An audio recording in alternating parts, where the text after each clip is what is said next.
அங்க பேசக்கூடாது, இங்க பேசக்கூடாது, 5 நிமிஷம் தான் பேசணும், 10 நிமிஷம் தான் பேசணும். நான் பேசுறதே 3 நிமிஷம் தான். அதுலயும் அது பேசக்கூடாது, இதை பேசக்கூடாதுன்னு சொன்னா அப்புறம் நான் எதை தான் பேசுறது?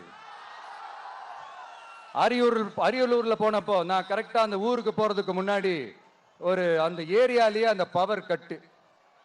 அப்புறம் நான் திருச்சிக்கு போய் நான் பேச ஆரம்பிச்சதுக்கு அப்புறம் அந்த ஸ்பீக்கருக்கு போற அந்த வயரு கட்டு. இல்ல நான் தெரியாம தான் கேட்கிறேன் சிஎம் சார். ஃபார் எக்ஸாம்பிள், இப்ப ஒரு ஆர்எஸ்எஸ் தலைவர் இங்க வராருன்னு வச்சுக்கோங்க, இல்ல நம்ம பிரதமர் மோடிஜி அவர்களோ இல்ல உள்துறை அமைச்சரோ இங்க வராருன்னு வச்சுக்கோங்க, இந்த மாதிரி கண்டிஷன்ஸ்லாம் போடுவீங்க? இந்த மாதிரி பவர் கட் பண்ணுவீங்க? இந்த மாதிரி வயர் கட் பண்ணுவீங்க? கொஞ்சம் கட் பண்ணி தான் பாருங்களேன்.